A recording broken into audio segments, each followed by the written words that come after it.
We started last week in Rav Meir Shapiro number 12 to touch upon the Chiddush, the wonder of Yeshivas Chachmei Lublin, the revolution of that yeshiva. And we explained that Rav Meir, really from a young age, was in anguish over seeing friends of his who didn't continue.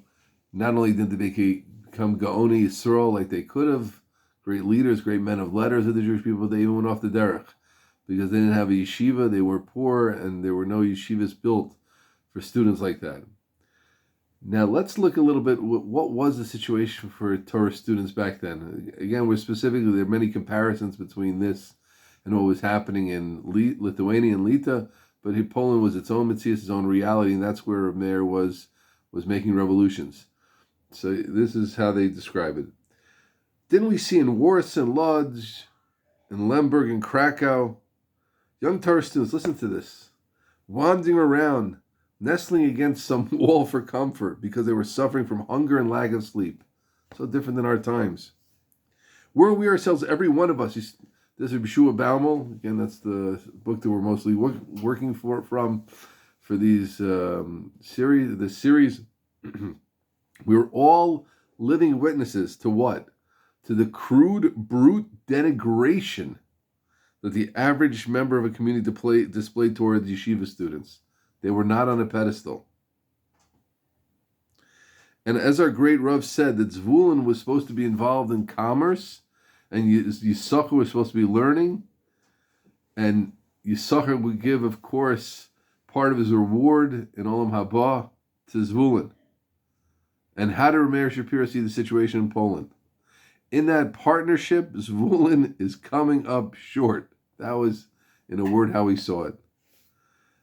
Essenteg, eating days, every day of the week. Now, today it's so convenient, it's hard to imagine.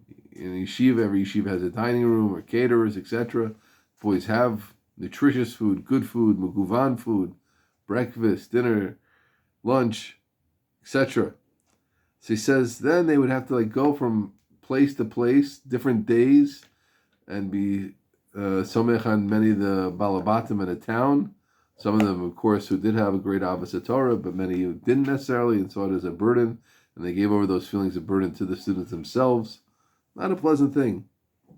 At night, this is less known, they would sleep in a store, and they doubled as like a guard, where as a favor, quote unquote, the owner of the store let them stay there, and they were worried in the middle of the night somebody was gonna come in. He could hardly sleep. It says, so of course they didn't feel nourished. They were tired. Amazing. This is the situation they were in. They're imprisoned and a lot of times the owner of the store would lock them in the store under lock and key. They couldn't even get out. That's a crazy situation. Until the businessman rose in the morning at a fine leisurely hour and came to open the store. Locked in. They were cold in the store.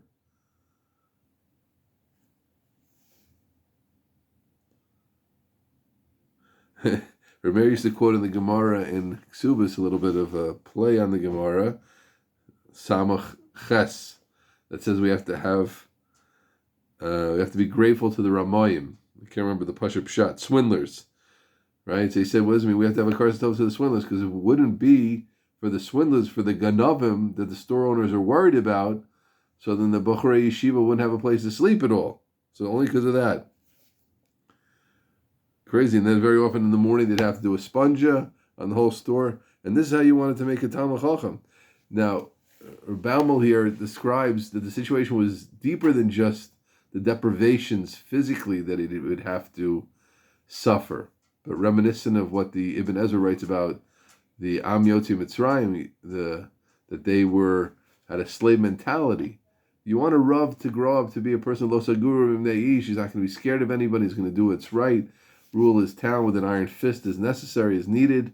And here you're making a personality who's cowering and scared and not can't stand on his own. So how is he going to be? How are these people going to be the Rabbanan of Klal Yisrael?